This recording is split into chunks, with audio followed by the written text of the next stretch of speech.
a nuestro ministerio y perdónenme que me ponga algo emocional, pero soy mujer, las mujeres me entienden. En momentos bien difíciles, ellos han estado ahí con nosotros, caminando aún en la distancia. Y hermanos, eso se atesora, porque dentro del camino en Dios, no todo es color de rosa. Pero qué bueno es cuando Dios está. Y cuando Dios está a través de la iglesia de Dios, un pueblo comprometido que sabe no solamente recibir de Dios las maravillas que hace, pero también ser un conducto de bendición. Y eso es lo que sus pastores han sido para nosotros. Así que públicamente les honro y les agradezco, y también le agradezco a Dios y a ustedes como iglesia por compartirnos, porque siempre es maravilloso. Y mire, sin ningún otro movimiento más que como está ahí usted sentado, yo quiero que abra su Biblia en la primera epístola del apóstol Pedro, en su capítulo 5, versículo 10.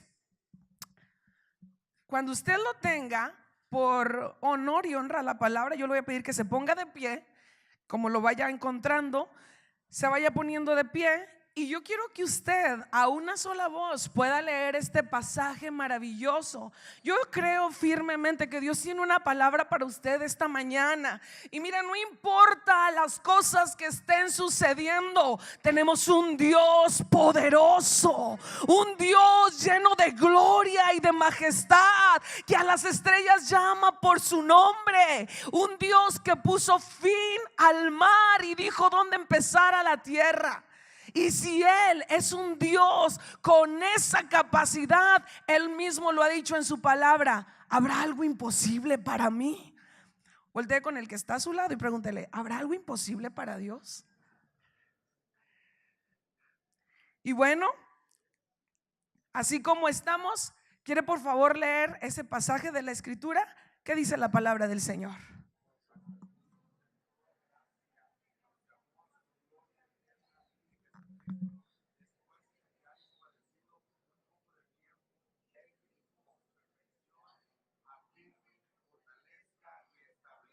Aleluya, qué bonito pasaje. Permítame leérselo en una versión que a mí también me gustó mucho. Y dice: y después que ustedes hayan sufrido un poco de tiempo, Dios mismo, el Dios de toda gracia, que los llamó a su gloria en Cristo, los restaurará y los hará fuertes, firmes y estables. ¿Por qué no levanta sus manos al cielo y dígale: Señor, háblame en esta mañana?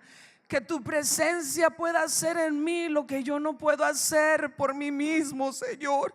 Que tu espíritu venga y hable al corazón de tu pueblo, y tu palabra, Señor, que es viva y eficaz, venga a hacer cosas sobrenaturales en los cuerpos, en las mentes, en los corazones, en todo nuestro ser. Señor, tenemos sed de ti, tenemos hambre de tu presencia, queremos ver tu gloria.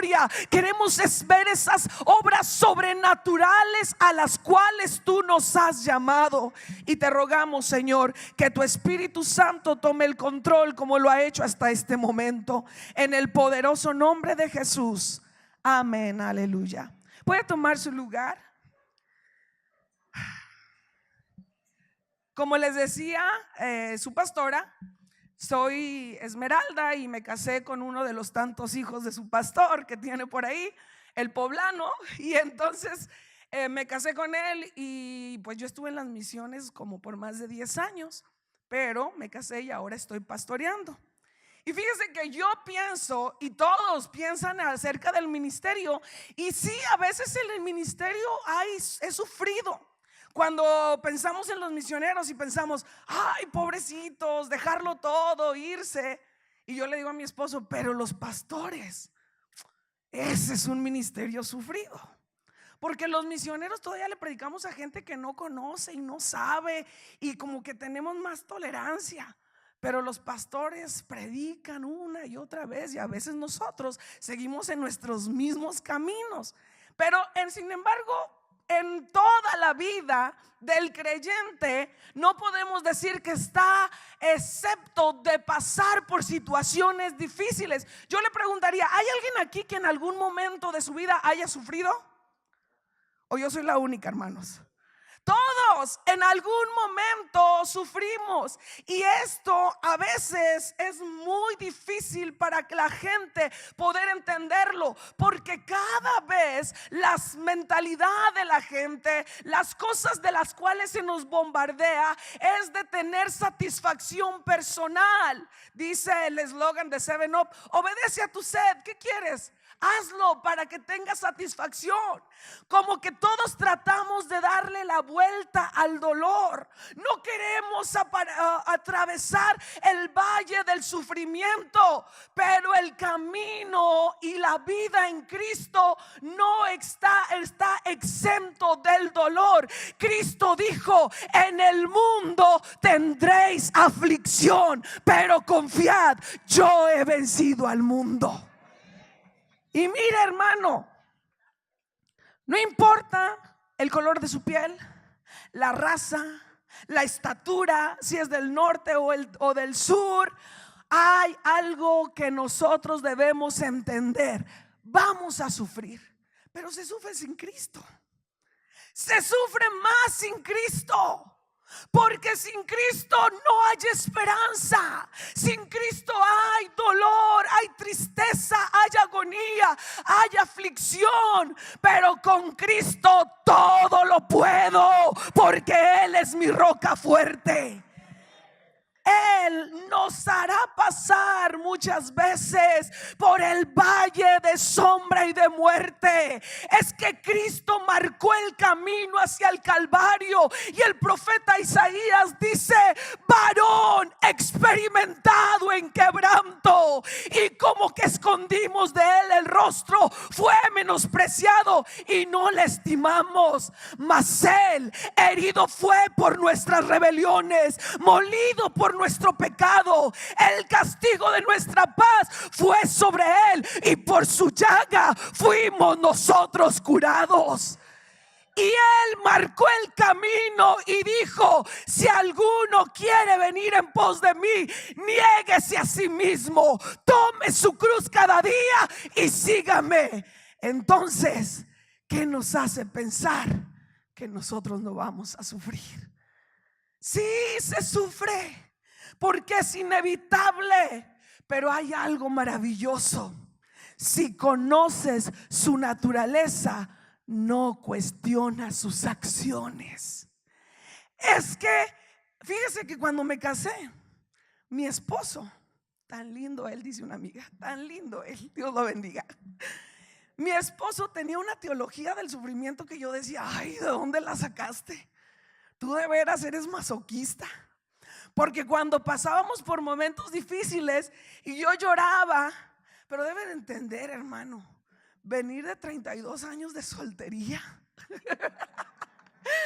obviamente, pues dicen allá en Puebla, China libre. Y gracias a Dios, a mis 32 años tenía a mi mamá, mi papá, mis hermanos. Ninguna enfermedad había tocado nuestra casa. No se había muerto nadie de la familia. Yo andaba en las misiones ganando las almas para Cristo.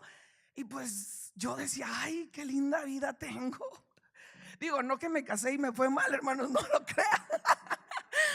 Pero cuando me caso, mi esposo me empieza a hablar de una teología del sufrimiento que muchas veces tratamos de evadir y tratamos de darle la vuelta. Y él me decía, cuando pasábamos por tiempos difíciles, me decía: gózate, disfrútalo. Y yo le decía: pues ni que fuera masoquista.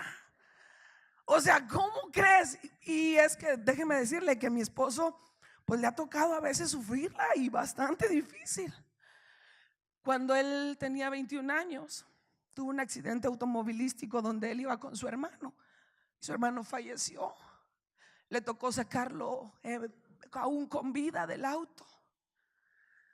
Cuando tenía, creo, 30 años, ya va a hacer las cuentas y va a saber cuántos años tiene mi esposo, pero no importa.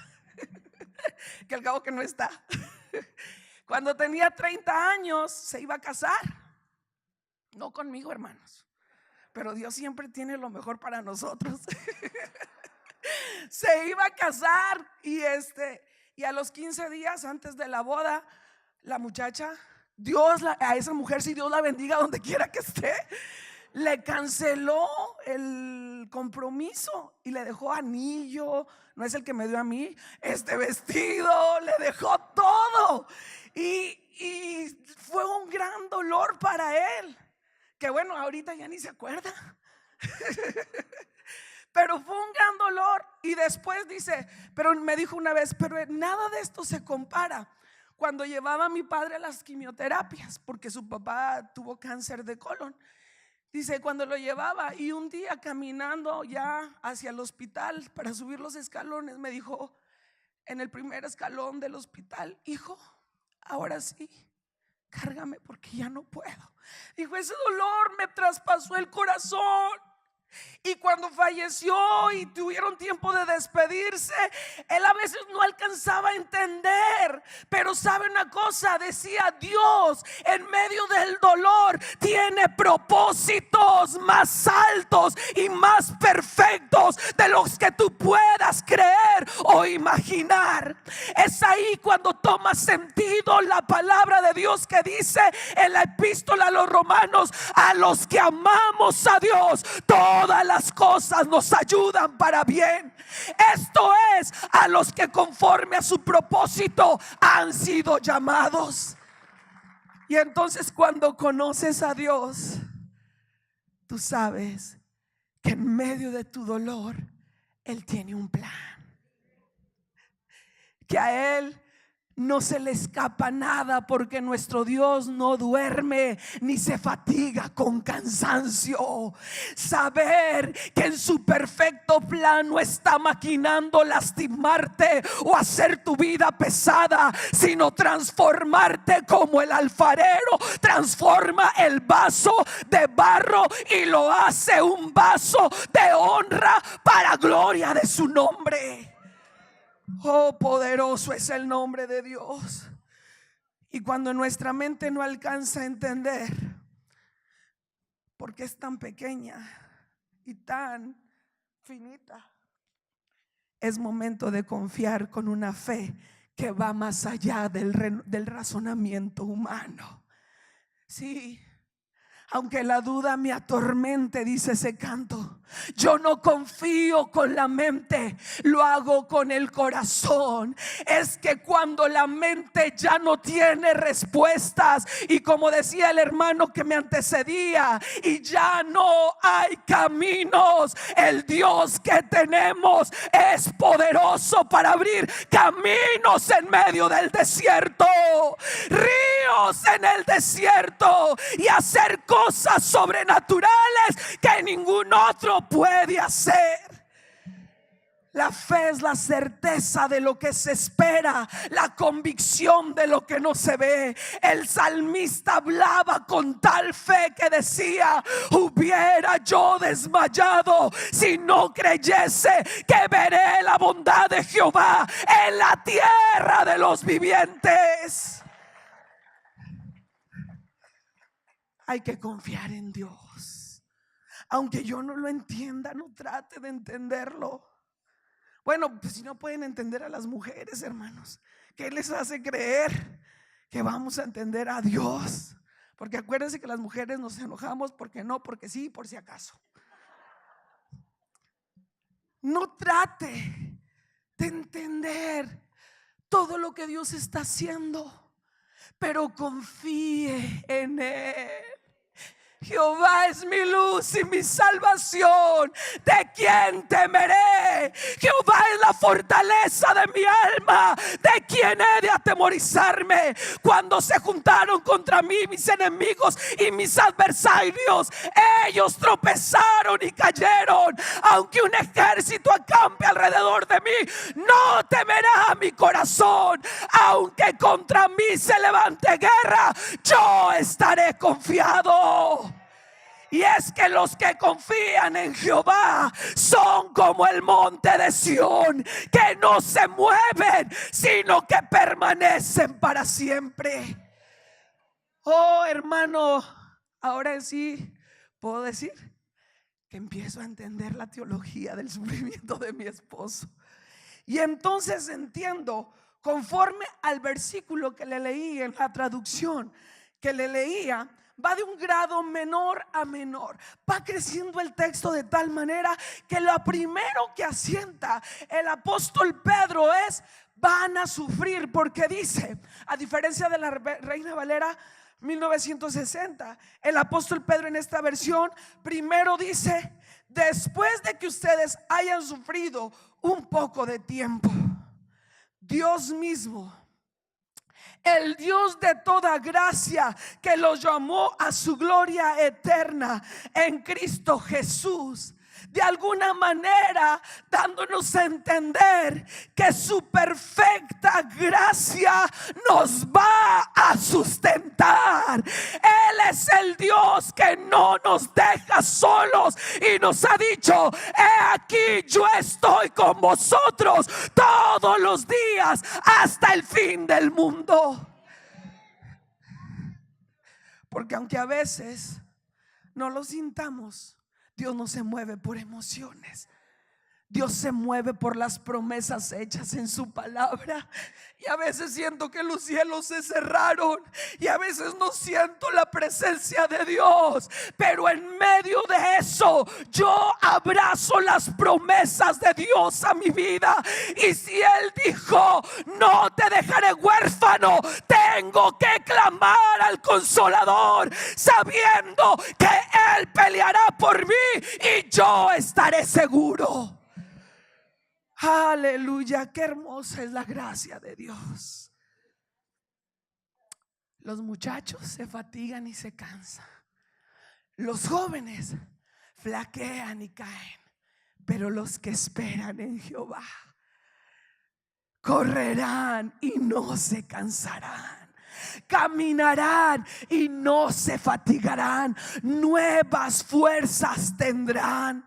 Es que Dios es nuestro amparo y nuestra fortaleza, nuestro pronto auxilio en la tribulación. El salmista, en medio de sus aflicciones y conociendo que cada monte que rodeaba Jerusalén tenía un Dios a cual clamar, decía: alzaré mis ojos a los montes, ¿de dónde vendrá mi socorro? Y él solo respondía a su alma y a su espíritu: mi socorro viene de Jehová, que hizo los cielos y la tierra.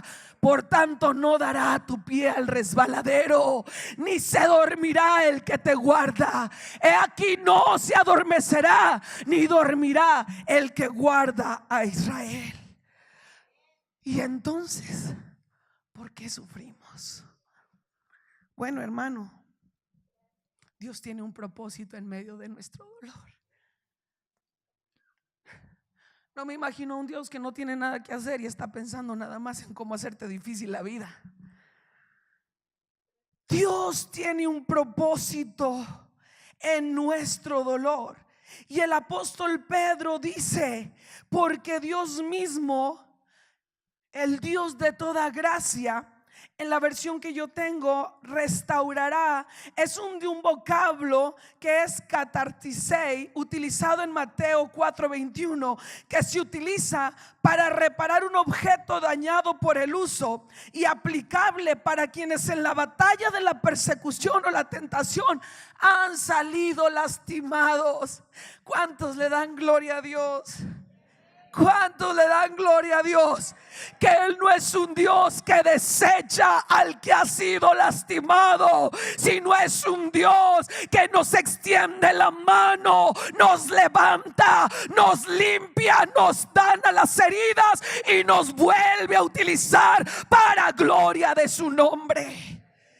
Es importante entender que aunque muchas veces en la batalla cotidiana de la vida salimos heridos o lastimados, que todavía estamos en las manos de un alfarero perfecto que hace cosas sobrenaturales. Precisamente la versión que ustedes leyeron dice: mas el Dios de toda gracia, que nos llamó a su gloria eterna, nos perfeccione. Y es que hay tanta necesidad de que seamos perfeccionados por la mano de un Dios todopoderoso.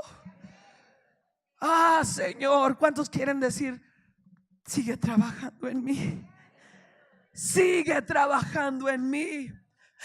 Porque aunque el vaso se echa a perder en la mano del alfarero, Él lo volverá a hacer un vaso nuevo.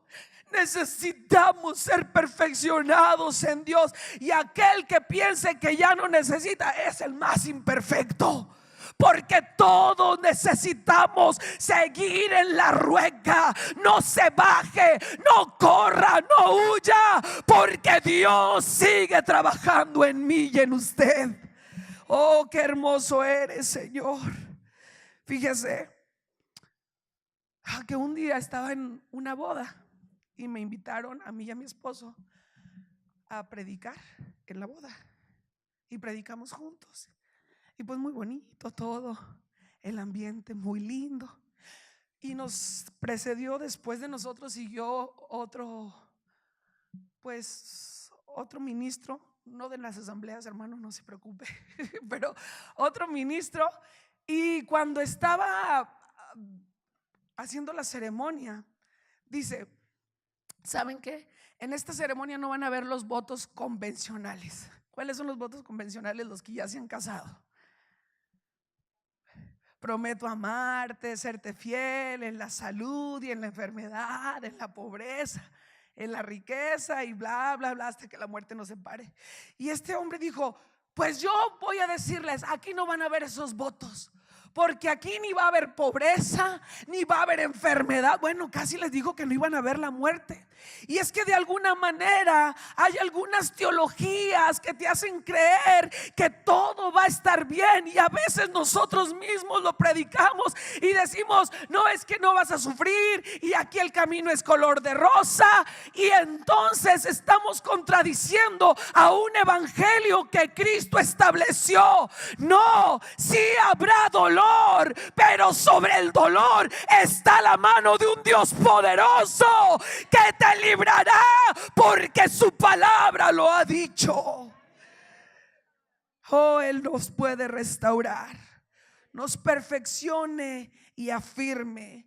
Consolidar es poner una buena cimentación.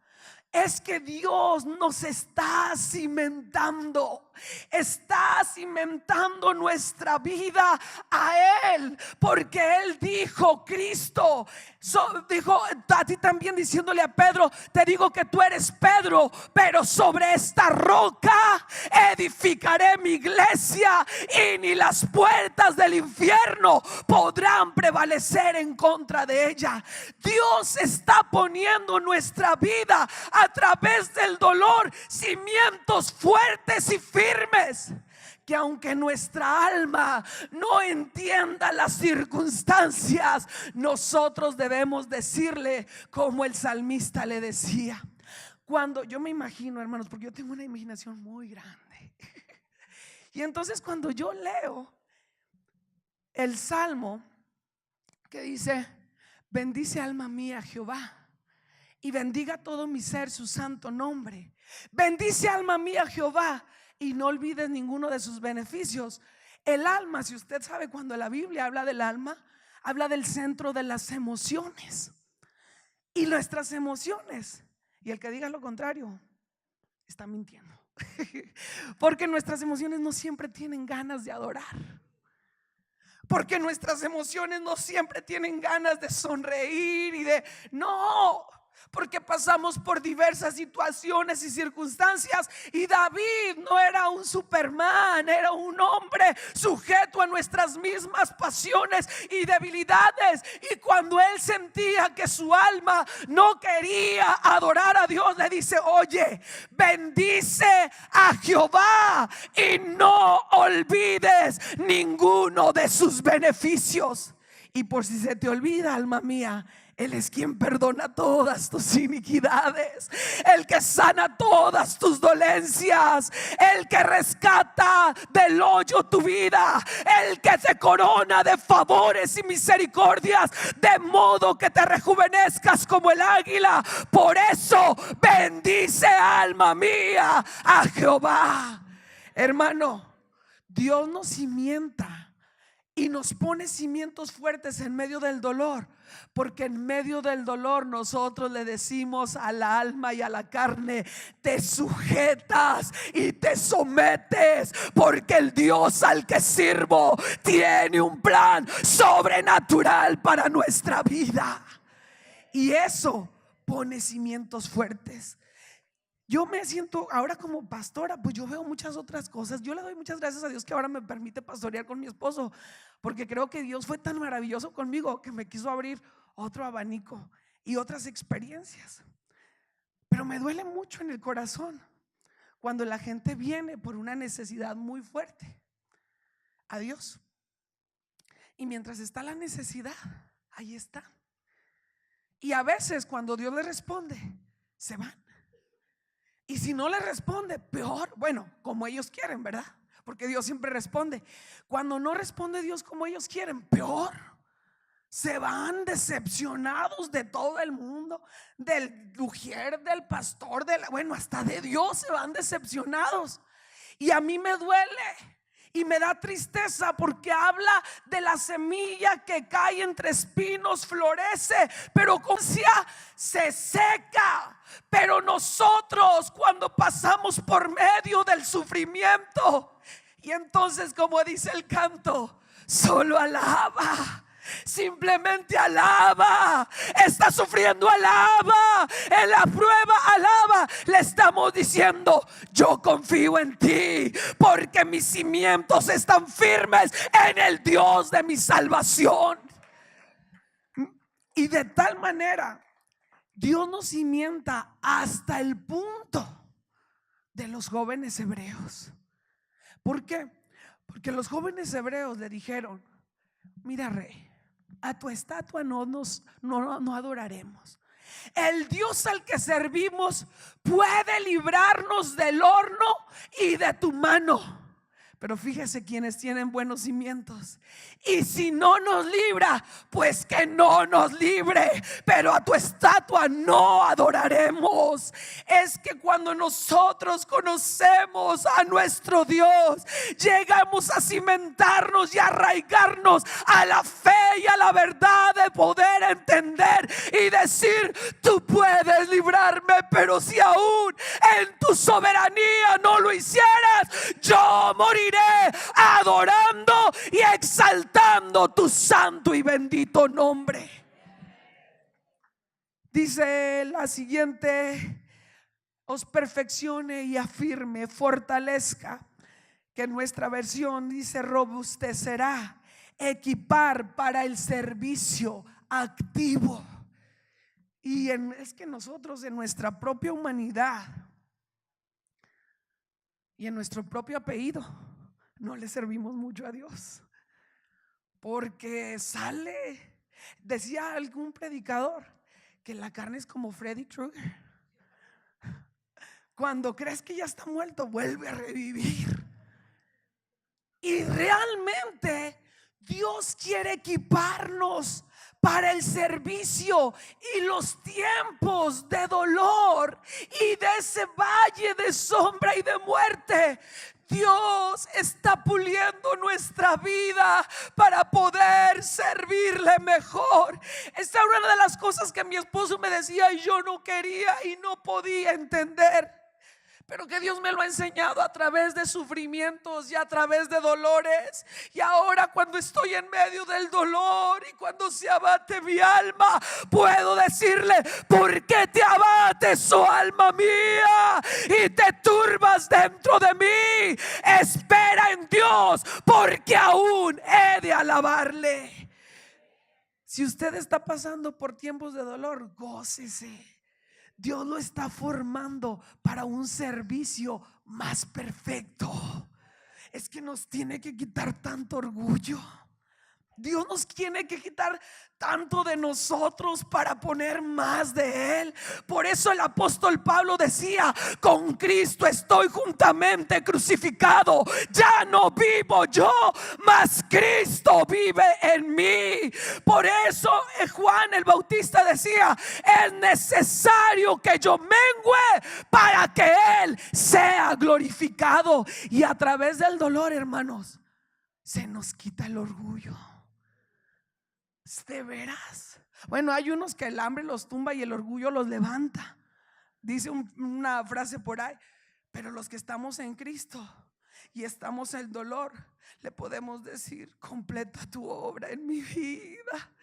Completa tu obra en mi vida, Señor.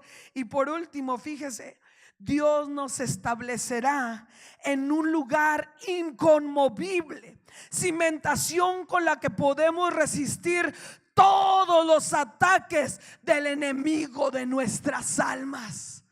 Tenemos poder en el nombre de Cristo. Hay victoria en el nombre de Cristo. Y cuando yo paso por el valle del dolor, cuando voy caminando la cuesta del Calvario, cuando estoy atravesando el desierto, Dios me está equipando para cuando llegue la batalla, yo pueda decir: soy más que vencedor por medio de aquel que me ha amado. Por eso Pablo decía: por lo cual yo estoy seguro que ni la vida ni la muerte, ni ángeles ni principados, ni lo presente ni lo porvenir, ninguna cosa creada podrá separarme del amor de Dios que es en Cristo Jesús, Señor nuestro. ¿Ya le está cambiando su teología del sufrimiento? Porque a mí Dios me la está, todavía no crea, todavía batallo, pero Dios está haciendo su obra en mí. Dios está haciendo su obra en mí. Y mira, hermano, antes de que concluya este mensaje, yo le pedí a los chicos del audio y de video que me ayuden para que puedan ustedes ver este video. Y después de ver este video, vamos a orar. Vamos a orar, pero aún nuestra oración tiene que cambiar. No tenemos que preguntarle: ay, ¿por qué a mí, Señor? Y ahí estamos como víctimas, sino decirle: ¿cuál es tu plan? ¿Cuál es tu propósito? Y poder someternos a su perfecta voluntad, sabiendo que el que comenzó la buena obra en nuestras vidas la perfeccionará hasta el día de Jesucristo. Hace un año aproximadamente y meses, mi esposo y yo estábamos orando para que el Señor nos diera un hijo. Y oramos, y mis hijas oraban todo el tiempo: Señor, dale un hijo a mi mamá, y dale un hijo, porque pues yo siempre quise tener un montón de hijos. Nomás que ya me casé tarde, así que ya se me estaba haciendo tarde. Y yo le decía: Señor, dame un hijo, dame otro hijo. Tengo dos hermosas hijas que Dios en su infinito amor y misericordia me ha dado, pero queríamos uno más. Y en junio me di cuenta de que estaba embarazada. Y estábamos felices. Estábamos felices y diciendo: Señor, gracias porque tú contestaste mi oración. Y mis hijas estaban felices, mi esposo, la iglesia. En septiembre yo anduve por acá, por Estados Unidos. Regresé a casa y había sido lo del temblor y estaba en la iglesia tratando de ayudar. Era un domingo 24 de septiembre y yo estaba predicando, cuando de repente yo sentí algo raro en mi cuerpo y sentí que algo escurría por mis piernas. y me fui al baño y le dije a mi esposo: ten, ya solamente ministra, había acabado de predicar. Y cuando me fui al baño, entré y yo le decía: Señor, dale vida, porque en mi corazón yo sabía que ya no estaba ahí. Llegaron las hermanas de la iglesia y me dijeron: ¿qué le pasa? Le dije: no sé, estoy sangrando. Con mis otras hijas había tenido amenazas de aborto y había podido, gracias a Dios, llevar a final término el embarazo, pero fui al hospital y me empezaron a checar. Mi esposo se quedó ministrando en la iglesia y cuando estaba ahí llegaron los doctores, se iban, llegaban, se iban y me dicen: fíjate que tenías ya 3 meses de embarazo, pero el bebé ya no está en el saco embriónico, entonces ya no podemos hacer nada. Tenemos que hacerte un legrado y dejarte limpia y pasa. Y yo cerré mis ojos y en medio de mi dolor, hermanos, yo le dije: Jehová dio, Jehová quitó, sea el nombre de Jehová bendito, porque Dios sigue siendo Dios en medio de cualquier circunstancia. Mis circunstancias no determinan el poder del Dios al que sirvo. Tenía una semana de haber perdido el bebé y tenía que ir por los resultados de un procedimiento médico que a todas las mujeres nos hacen cada año. Y bajé, mi esposo se estacionó y teníamos a las niñas dormidas en el coche y me dijo: me bajo contigo. Le dije: no te preocupes, me bajo yo sola, nada más recojo los resultados y me vengo. Y cuando estoy hablando con la enfermera y le digo: vengo por mis resultados del Papá Nicolau. Todas saben qué es el Papá Nicolau. Y los hombres, aunque no sepan, se lo imaginan porque tienen esposas. Y los que no, no se preocupen, algún día van a saber. Y entonces estaba esperando y la muchacha revisaba y me decía: no tengo los estudios, permíteme. Se iba y regresaba, se iba y regresaba. Y cuando regresa me dice: ¿sabes? Encontramos que es positivo el resultado, tienes una enfermedad y necesito que alguien venga contigo porque no puedo explicarte. Tenía una semana de que había perdido a mi bebé y yo me sentía devastada en mi corazón y en mi espíritu. Yo le hablé por teléfono a mi esposo llorando y le dije: me acaban de decir esto y me siento bien quebrantada en mi corazón.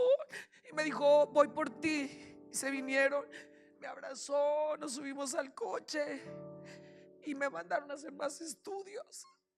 Y en el estudio siguiente me dicen: tienes cáncer de cervicouterino. Hermano, tengo 2 niñas hermosas, bueno, para mí, ¿verdad? Tienen 4 y 6 años. Y cuando a una mujer le detectan algo así, todo se le viene a la mente, pero en especial la muerte. Y yo le decía: Señor, yo no me quiero morir. Señor, yo no me quiero morir. Yo quiero ver a mis hijas crecer. Yo quiero verlas. Y luego le decía a los hermanos de la iglesia: y por favor no dejen que su pastor se vuelva a casar. Pero estaba jugando y pasaba momentos muy difíciles y lloraba en la presencia de Dios. Hace 3 años perdí a mi mamá. Tenía 15 días de que me había aliviado o que había tenido a mi hija más pequeña, 4 años ya. Y ni cómo contarle a mi mamá porque ya no está. Y mi corazón, en verdad, hermano, sentía que se venía todo abajo. Pero lo único que yo hacía era orar al Señor. Ahora yo no sé si a alguien le ha pasado, pero después de que falleció mi mamá, como que la muerte tuvo otro sentido en mi vida. Y entonces, orando, yo le decía: Señor, ¿qué vas a hacer? Y lloraba, pero a veces lloraba de impotencia y de pensar en lo que había de pasar. Hasta que un día el Espíritu Santo trató conmigo. Y entonces en el altar yo le dije: Señor, ¿por qué me estoy sufriendo y me estoy acongojando?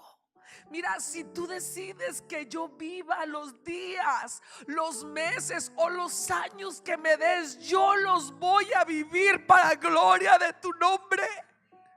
Porque tú tienes el poder de sanarme. Pero si aún decidieras no hacerlo, mientras tenga luz mis ojos, te amaré, Señor. Mientras quede sangre en mí, yo te daré el honor.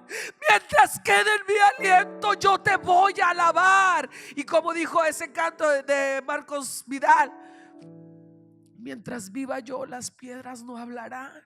Y empecé a adorar al Señor y empecé a decirle: yo te voy a amar y yo voy a predicar como si fuera el último sermón de mi vida, y yo voy a desgastar mis fuerzas y yo voy a hacer lo que tenga que hacer, aún disfrutar a mis hijas, disfrutar a mi esposo, el tiempo que tú lo decidas. Me mandaron a hacer un último estudio.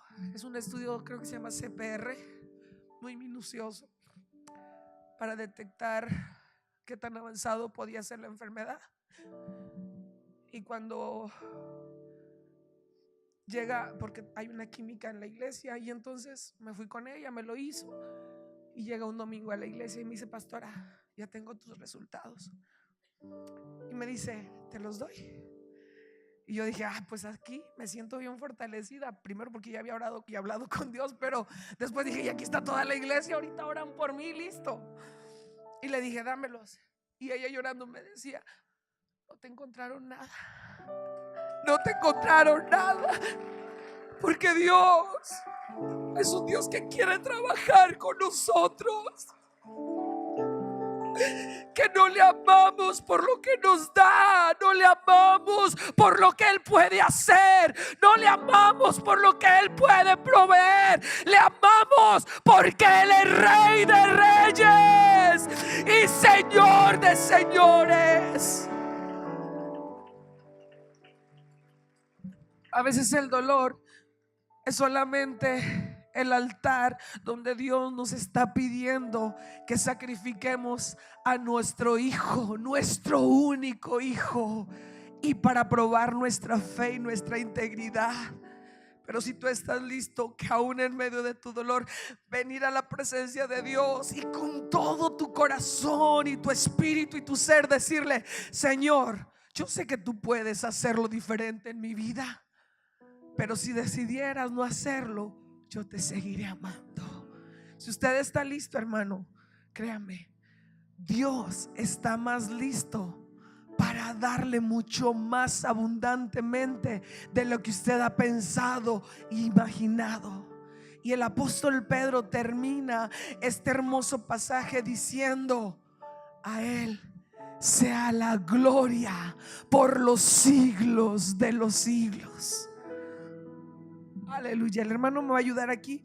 ¿Quiere ponerse usted de pie? Mire, vamos a hacer algo. Yo quisiera que todos los que están enfermos y están dispuestos así a venir delante de Dios y decirle: Señor, como el leproso, yo sé que tú me puedes sanar. Tú puedes, porque le dijo el leproso: si quieres puedes limpiarme. Pero si tú quieres, los que estén enfermos, yo creo que Dios puede hacer hoy un milagro. Yo sé que Dios lo puede hacer. Dios lo ha hecho en mi vida y sé que Dios lo puede hacer.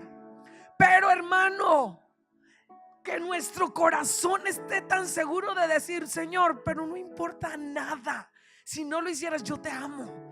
Así que le voy a pedir a todos los enfermos que se pongan aquí a mi mano derecha. Si hay algunos enfermos, vengan a la presencia de Dios. Dejen que el manto del Señor toque sus cuerpos y haga posible lo que para nosotros es imposible. Mire, cuando Dios me dio a mi primera hija, fue después de un ayuno de 40 días porque no podía tener hijos. Y a Dios le plació darnos estas dos pequeñas, y si Dios quiere darme otro, feliz lo recibo. Pero cuando Dios me dio este bebé, Dios también me dio una palabra y me dijo que iba a poner una unción especial para que precisamente orara por las mujeres que no pueden concebir y puedan tener hijos. Así que yo lo creo. Pero si hay alguien aquí que quiera una oración por sus vientres, por sus matrices, pase también a este lugar y deje que Dios haga esa obra sobrenatural, esa obra que solamente puede venir del cielo. Mire, si hay alguien con situaciones de financieras, económicas o legales, pase para acá, para el lado izquierdo, y déjeme orar por usted. Para mi lado izquierdo, déjeme orar. A lo mejor problemas familiares, problemas económicos, problemas legales, situaciones que están fuera de tu mano y que necesitas la intervención sobrenatural de un Dios poderoso, el único Dios verdadero. Yo le voy a pedir que pase a la mano izquierda y que venga a la presencia de Dios. Venga. Y mire, si hay alguien que tiene necesidad de salvación para su familiar, para algún amigo, algún vecino, póngase atrás de todos ellos. Póngase atrás de ellos y vamos a orar. Y mire, yo sé que aquí están los diáconos, la pastora. Le voy a pedir también a mi hermano que él me pueda ayudar a ministrar. Iglesia, extienda sus manos hacia acá. Extienda sus manos hacia el altar y dígale: Señor, tú eres un Dios de proezas. Eres un Dios que abre caminos. Eres un Dios de misericordia.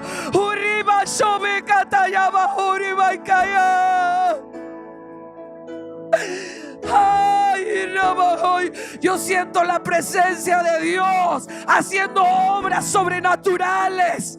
Oh, yo siento el poder de Dios moviéndose en medio de lo que parece que es imposible.